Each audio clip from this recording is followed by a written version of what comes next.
Coming up on the LCS preview show, we eavesdrop on the pros, score a penta, and reveal the sleepers that will turn your fantasy squad into a dream team. Don't touch that browser. The LCS preview show starts right now.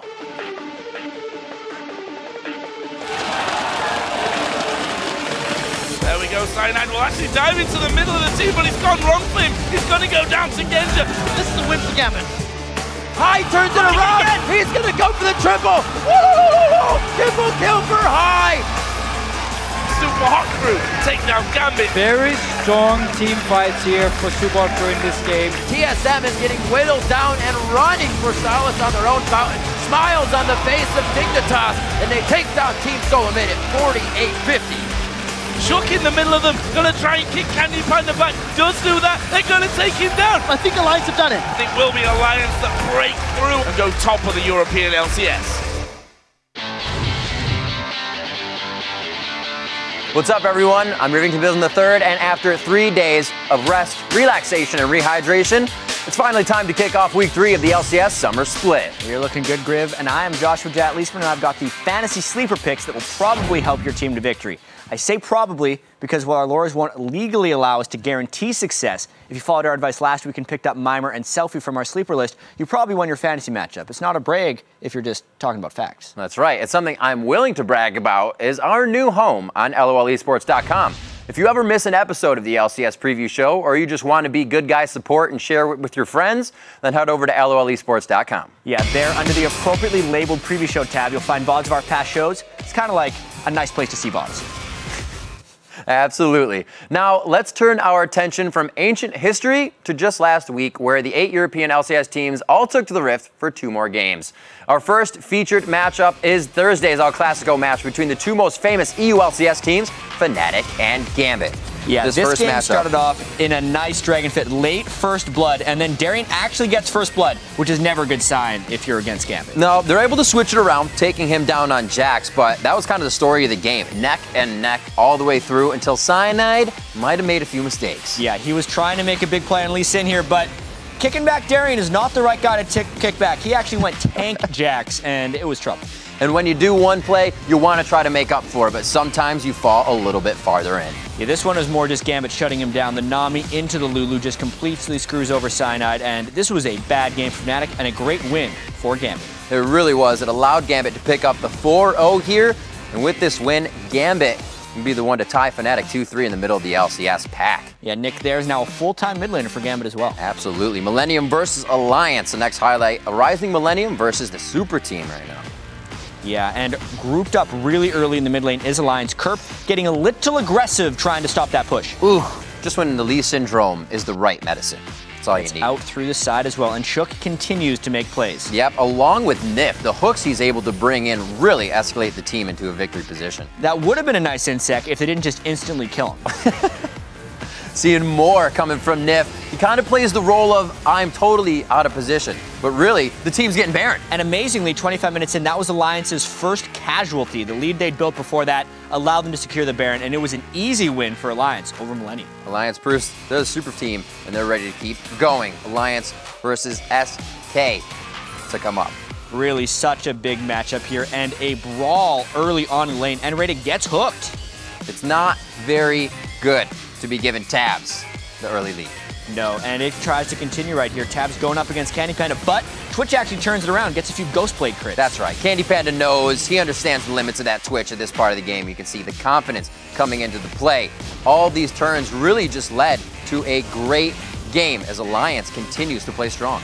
Yeah, and this team fight in particular, even though Candy Panda was staying at the outskirts of the fight, Shook just flies in there, gets some nice synergy in team fights with Wicked, something they lacked a little bit in the spring split.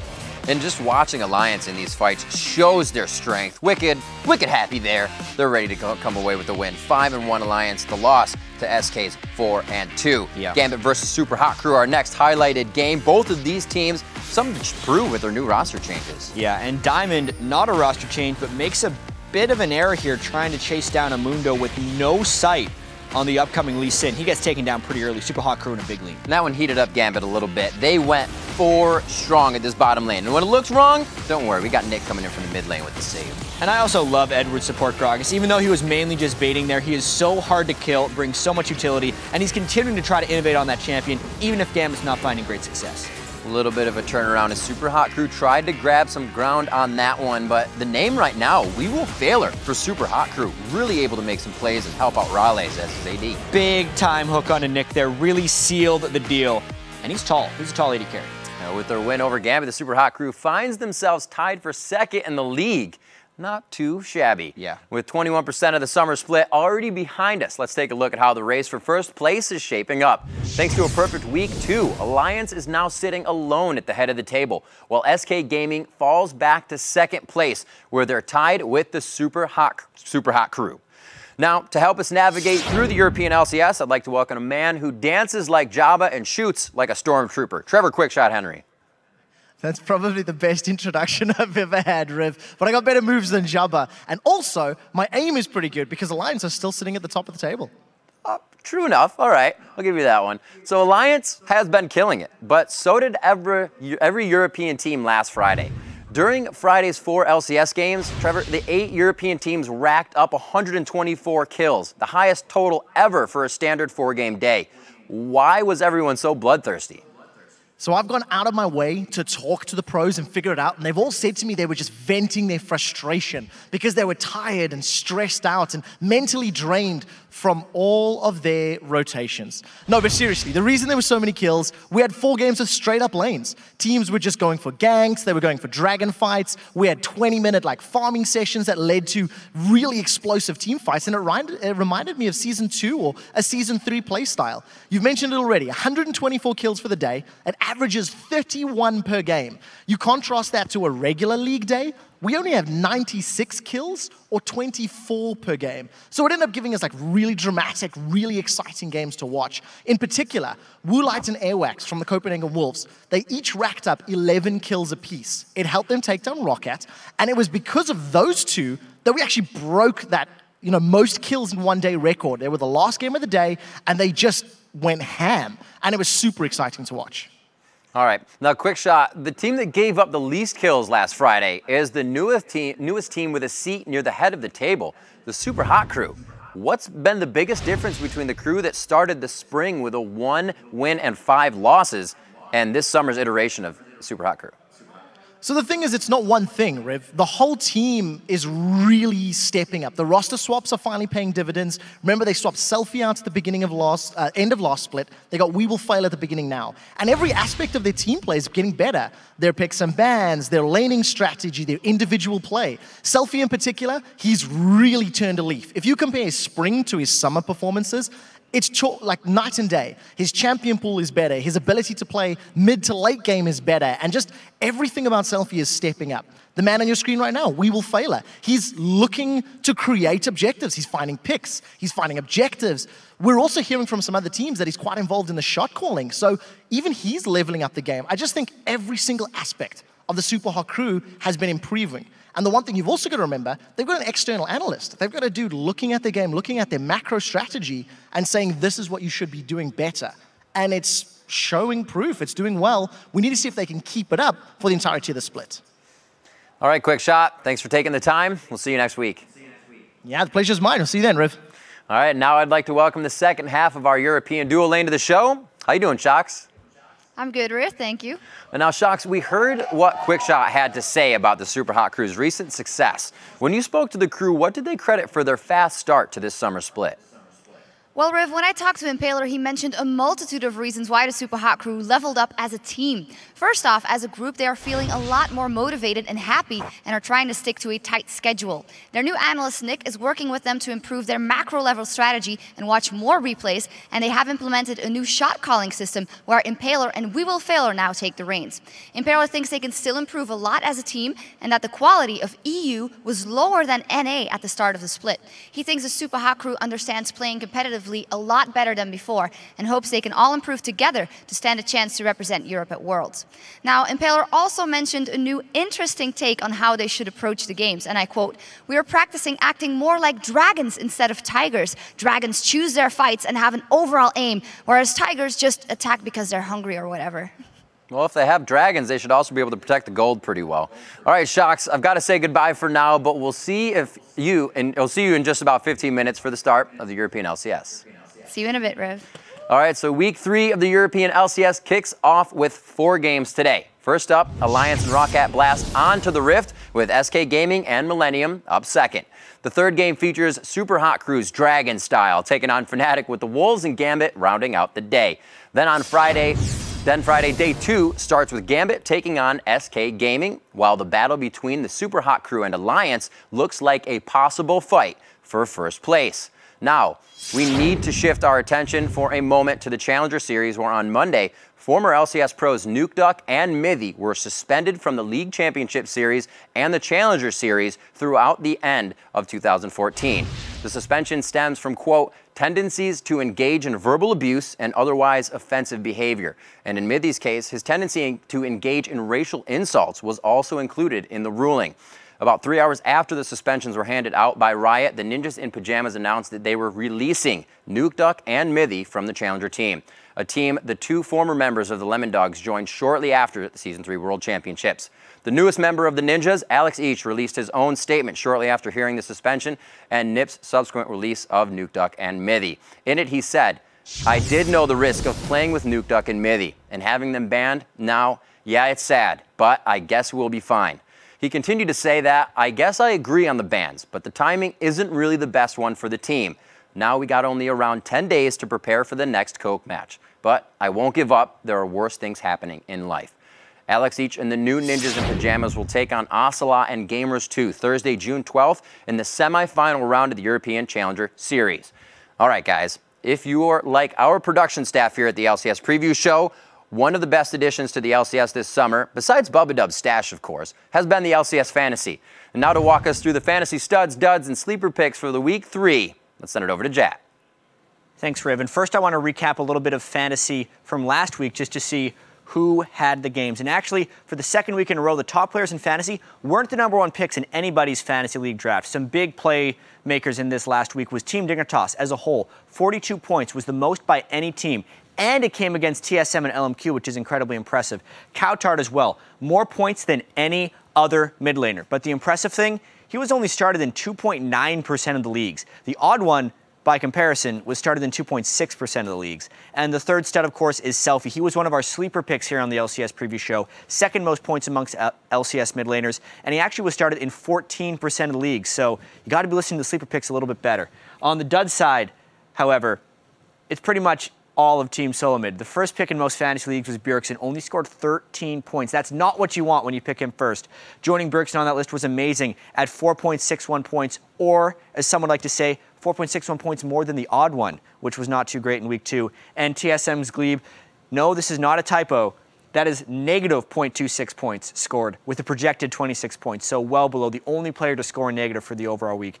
Basically, you could have started Bunny Fufu, Mixta, or St. Fitch and had better results at support. But that was last week. Let's look at the guys who are possibly on the waiver wire or your bench that can help you win in week 3. Cop is a big player, of course, and a lot of it has to do with strength of schedule. Complexity gives up on average 21.7 points per game against AD carries. TSM gives up 17.7, surprisingly. So even with that, he's expected to have a big week. And Complexity is playing with a new jungler this week in Kez because Broken Shard is out. Next sleeper is Creaton. The Wolves actually give up 22.4 a game, which is the most in the LCS to AD carries. And even though SK doesn't give up many points in general, they give up 16.5 points per game to AD carries as well. Plus, Creaton's a superstar already. He's just on Millennium as well, so he will have a good week. Our final sleeper as well is Airwalks. He plays against Gambit, who gives up 18 points a game to junglers, and Millennium at 17. So even if he just plays average against those guys, he's set to have one of the top weeks for a jungler. And he's only started in 3.7% of the league, so he should be available, or at least on one of your benches. Also, players to watch out for. CLG, their entire team. Be careful with this pick. They're against Dignitas and Cloud9, the top 2 teams in the standings of the North American LCS right now. And that generally means they have to play amazingly to have fantasy success. So if you have a better option, go with that one. Selfie as well. He was a sleeper last week, but he was a sleeper for a reason. He's against Xpeke and Froggen this time, 2 incredibly strong mid laners that should give him a run for his money. Bench him if you can, and you have a good replacement. Pobelter as well, strength of schedule, has to play against Shifter and High. Pobelter's good, but that's really tough opposition, especially in the team category. But now that you've heard our fantasy picks, we want to hear yours. Hit us up at LOL Esports, use the hashtag LCS Preview, and tell us which player you think will score the most fantasy points in Week 3. Now that we're done with that, it's time to listen on what the players had to say during Week 2 of the LCS. It's time for another All Chat. Peter. Who's your favorite support? Nice! Holy shit, after the god, man. It's you, baby. Okay, of course it's you. Wow, a little hesitation there. Come. No. Well, you shouldn't have. Yeah, I shouldn't have done that, sorry. Corbin? Got him? No. Oh. Oh, nice! Nice. Push! Big special.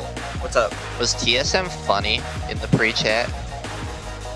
Yes. My ring finger is like hurting. Oh, really? Yeah. Oh, maybe you should put a ring on it. Keep going. The bubble. Cog. Just kite. Nice! There we go. Also, guys, whenever we're doing all this, remember, don't all talk at the same time. Nice! Leona. Go. Don't chase. Nice. Leona. Come here. Watch out. Get Lucian. Okay, fine. You don't need to chase. You don't need to chase. Oh, no. Oh my God. What a monster. That's my boy. Okay, now that we're 2 weeks into the season, it seems like the perfect time to start looking at some stats. So let's look at some stats. The league leaders for the most kills through 8 games are Alliance's AD carry Tabs with 37 and LMQ's AD carry Vasily with 35. When it comes to the highest average CS at 10 minutes, once again, it's Tabs, while LMQ's mid laner, Xiaowei Zhao, is the best in NA. And remember, it's Xiaowei Zhao with an SH, even though it looks like an X. When it comes to kill participation, Tabs finally met his match as the Wolves Airwalks is tops in the EU with just over 85%, while Curse's Voyboy is #1 in North America. Now let's take a look at some team leaders, starting with the CS at 10 average, where 2 teams that are struggling against champions are doing great against the minions, Europe's Gambit and North America's Curse. Now the teams that get the most first bloods in the league actually do include some of the best in the LCS. Roccat and first place Alliance lead in Europe, and in second place CLG, and in first place Dignitas crush the North America. Our last team stat we'll get vision on today is ward placement. Alliance proves that knowledge is power, dropping more wards than any other team in Europe, while LMQ loves laying down vision control more than any other squad in North America. Speaking of stats, I've got to give some love to CLG's Link, who last week recorded the 10,000th kill in American LCS history. Yeah, pretty impressive stuff. Link's ball delivery helped deliver the milestone kill on TSM's Glebe, so it wasn't a total waste of a week for Glebe. But besides giving our congratulations, which, congratulations Link, we thought it would also be a perfect time for a little reflection. The player who's recorded more kills out of the 10,000 than any other pro is actually Link's teammate Doublelift. He's been on the good end of the kills 435 times over 90 LCS games. Fellow AD carry Cutie Pie, Cop, and Wild Turtle round out the list, with Turtle reaching the top 5 in 14 fewer games. Meanwhile, the only mid laner on the list is the only one no longer playing in the league, unfortunately. That's right. But of course, you can't have kills without deaths. And even though the 10,000th death actually happened way back in week 1 of the summer split, we're still well within the statute of limitations for infographics. Damn right we are. The player who's been sent to the fountain more than any other since the LCS kicked off a year and a half ago is the Kiwi Kid with 303 deaths. That's a lot of time spent looking at the countdown timer. 3 of the next 4 are also junglers, which actually proves that it really is the most dangerous role in the league. And funny enough, there are actually 3 members of Dignitas on this list now that Zion has joined the notorious DIG. But if Dignitas keeps playing the way they have the first 2 weeks of the summer split, there might not be 3 on the list for long. Let's kick off our NALCS highlights with the game that produced the 10,000th kill. CLG versus Team Solo Mid. CLG's 2-2 going into this. Is TSM? It's 3-1. Yeah, and do not be alarmed. CLG actually had a good week after this play because this play was ugly. A little bit of miscommunication. This is what it looks like when you take cups and string to talk to each other during a gank. A lot of times you don't find out what the other person's saying. You think it's going to work just fine, then you both auto-turn. Not too long later, just 22 minutes, it's the ball delivery that everybody knows. A seamless flash pulverize. So smooth. It was one continuous motion for Aphromoo. And just like that, the game was over. Yeah, and that's going to tie CLG with TSM after that win. Things are heating up in the NALCS. Next up, highlight LMQ versus Dignitas. Really eyes on the mid lane. Xiao and Shifter. Yeah, with the win here, Dignitas would tie themselves with LMQ for the best record. And somehow, there were no eyes on Dignitas when they get first blood at the red buff. They wanted to get under LMQ's skin very quick, and it's not going to take much longer because Zion Spartan's helping with this roam. Yeah, Xiao was already the 1v1 Shifter. That was a 1v3, and that's actually what LMQ was using as a tactic back in week 1, so Dig gives them a taste of their own medicine. And Dignitas, in what looked like to be a scary situation, they were just planning it out. Zion said, don't worry, I'll have your back. I'll be there in a second. Yeah, Kiwi Kid's record-setting death every time he dies, actually, is a good one, because that's the way he plays. He got the damage out on Zyra, and he gives the double kill after the teleport to I'm a Cutie Pie. Plays like that all game made Dig too strong. 29 minutes in, a dominant take. 30 minutes in under the tower as they get to share first place with LMQ after this. Yeah, and this was a dismantling of LMQ. This was their first loss in the LCS, and Dignitas crushed them. Very great job there. Both teams 4-1, as I said on the split after that game. Our next highlight comes from LMQ versus Cloud9. LMQ's chance to prove their power. Yeah, and what a game this was. Power, especially in the mid lane from Xiao. He was destroying high with a little bit of help from his friend, Ackerman. Like we said, that early roam coming out from LMQ, and they make it happen for some good kills. And this fight was chaos as Ackerman teleports into the Dragon Pit, and everything happens, but Sneaky's able to clean up in the end. Yeah, the end of a very long engagement. This was LMQ's textbook aggression, just blindly running into the team. But this time, it only works out in a trade, and they give 2 very important kills to Sneaky's core. 44 minutes in, this fight was all about dodging skill shots, being in the perfect position, and just knowing how to micro in and out. Also, you can kind of give a plus up to a double flash bubble from Lemonade. Yeah, very important ignite and kill onto Vasily just at the end there. That allowed High to hop into the rest of them and clean up LMQ. Great plays. High seeming to be back to form along with Cloud9. LMQ, let's see if they can keep our house in the LCS. What a game that was. Absolutely. Next up, we are looking Dignitas versus Team Solo Mid as their highlight. Strong Team Dig versus the struggling, needless to say, Team Solo Mid. Yeah, these roster changes for TSM a little bit questionable. They don't seem to be making too many actions. 24 minutes into the game, and we hadn't even seen the first kill. It goes to Dig. Just so much control. You got to see going for the Baron Pit. They try to make it work, but no longer Dignitasing it at Baron. Dignitas knows what needs to be done in this situation. Yeah, they poke and prod at TSM until they are low enough and land the all-important bubble onto Wild Turtle. At that point, Dignitas just piles on to clean up TSM. 41 minutes into the game, 4-0 at Baron. You can't ask for more other than a better way to secure first place. I think that'll be it. Yeah, Dignitas looking real good and confident. Maybe a little too confident. Maybe a little too much. See if it comes back to bite them. Thanks to their perfect week 2 performance, Dignitas finds themselves in first place for the first time in 381 days, if you go by win percentage. Yeah, but even though Dignitas' 5-1 record is their best start ever in the LCS, Cloud9, Counterlogic Gaming, and LMQ are tied for second, just 1 game behind them. And heading into week 2 of the LCS, Dig's games against Team Solo Mid and LMQ promised to be a series of litmus tests to gauge just how good the new Dignitas really was. I think it's safe to say they aced the tests. Shifter and crew walked away with 2 big wins over teams that most considered to be 2 of the toughest in the league. And remember, they already beat Cloud9 in week 1. Dig is crushing it with dominating teamwork and incredible individual efforts. Crumbs, Zion Spartan, and Shifter all lead their respective roles in KDA, with their new mid laner leading the entire LCS, recording a godlike KDA of 31.5 after just 2 weeks of LCS play. And before week 1 of the summer split, we talked about Dignitas adding the solo lanes from the 6th place team to the remainder of the 5th place team and hoping it would add up to a first place finish somehow. Well, it's been working out so far because they are actually in first place. And last split, the solo lanes were a huge weak spot for Dignitas, particularly mid lane. Scar couldn't kill anyone. Then when they replaced him with Golden Glue couldn't get farm. But Shifter, on the other hand, he outfarmed Xiao last week on Ziggs, and he's got a ridiculous KDA because he's getting tons of kills without dying. Meanwhile, Zion in the top lane has been able to play aggressively since he isn't being focused on by enemy junglers who have their hands full trying to deal with the rest of Dignitas. The player who probably benefited more than anyone else, though, was Crumbs from the new solo lanes. In an interview with The Desk last week, he said that he's, quote, finally able to play the way he wanted to play. He said he's basically another support that heavily wards and gets his lane rolling. And so far this summer, he's averaged 29 wards dropped per game, which is 10 more than he was able to average during the spring split where he had to spend so much more money trying to be tanky for himself. And I don't want to go too crazy and declare Dignitas the summer split champs. They did lose convincingly to Curse in week 1, but Dignitas does look like they're ready to make a run at Worlds with these new roster changes. Now, while Dignitas' Week 2 couldn't have gone any better, LNQ and Team Solo Mid's Week 2 couldn't have gone much worse, to say the least.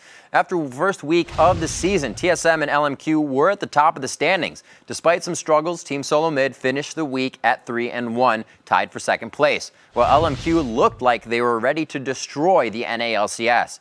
But what a difference 1 week makes. After failing to win a game during week 2, LMQ looks average and Team Solo Mid looks like they might be in trouble.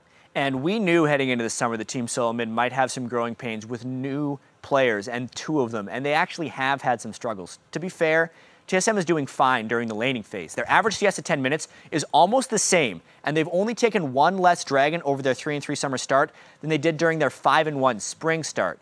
But then as the match progresses, the cracks start to show in TSM's game, particularly in shot calling and leadership. By the time we get to the mid game, they just look disorganized. Their overall team gold is almost 10% lower, while poor team fights have seen their combined KDA drop by almost 1.5 points. And finally, they just don't know how to close out games. If you look at their average game time, you can see that it's increased by around 17%, which is another indication that they're lacking the late game decisiveness that got them off to such a hot start in spring. One team that did have a really hot start to the summer, though, maybe even harder than anyone, was LMQ. They did fantastic in week 1, but then after week 1, they were 4-0. Xiao was farming God. LMQ was owning the Dragon Pit. Then they went 0-2 in the next week. It looks like a lot of that actually had to do with their strength of schedule. After 2 weeks of the NA LCS Summer Split, the combined record of LMQ's week 1 opponents is 8-16. Their week 2 opponents are now combined 9-3. And just like I said about Dignitas, we're only 2 weeks into the summer split, but after 2 weeks, it does look like LMQ still has some work to do if they want to become the next top team in North America. And there is some good news for LMQ and Team Solo Mid in their bid to turn the summer around. At least one of them will start out week 3 with a win. Here's why. That's because week 3 of the North American LCS kicks off with a battle between Bjergsen's Team Solo Mid and Xiao's LMQ, while first place Dignitas faces off against second place Counterlogic Gaming later in the day. And then on Sunday, our NALCS weekend continues with the fight between Cloud9 and Counterlogic Gaming, while Team Solo Mid takes to the Rift against former Support X Special in our final game of week 3. Now it's time for the only thing more metal than smiting and igniting. It's the top 5 plays from week 2 of the LCS, or as Pentakill Karthus calls it, the preview show Penta. At number 5, Expeke dodges all the skill shots, but can't dodge the double shot. Find Peke. Where's he going? Peke was trying to get back, but Lucian surely going to block off his path. There is clear turn. The double auto attack from the Light Slinger going straight through there, and both landing for another kill for Millennium. At number 4, it's Zion Spartan with the snipe over the shoulder and the narrow escape.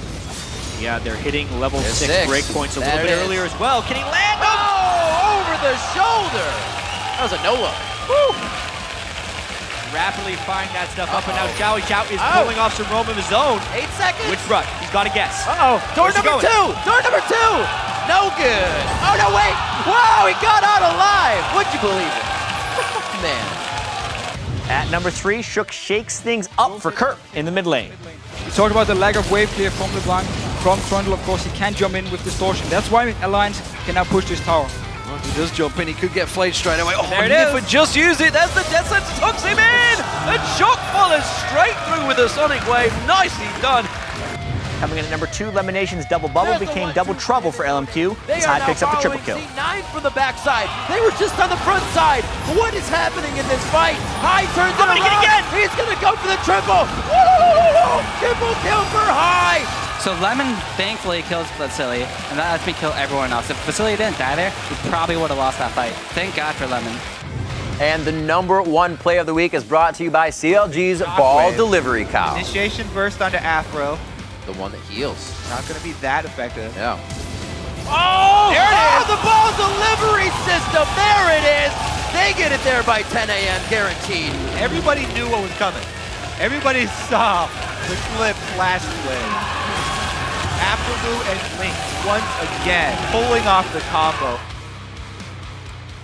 All right, guys, that does it for another exciting episode of the LCS Preview Show. Before we send you over to Cologne for the start of the European LCS matches, may I first invite you to sit back, relax, and listen to the soothing melodies of our last hit. Have you been waiting for the album of the century? Well, buckle the up, your wait is over. Introducing Songs from the Rift. Hear all of your favorite LCS pros sing off-key and crappy. You'll get hits like the nonsensical Instalock song. I think Instalock song. Oh.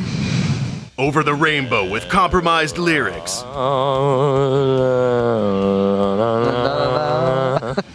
Once in a lullaby. Single ladies? If you like it, then you should have put a ring on it. If you like it, then you should have put a ring on it.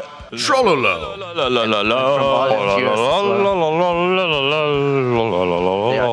Yesterday, also with compromised lyrics. Seems so far away, but now I need something place to stay. Beatbox.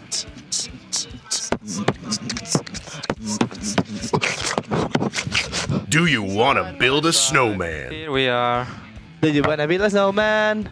Okay, bye. Okay, bye. That makes no sense.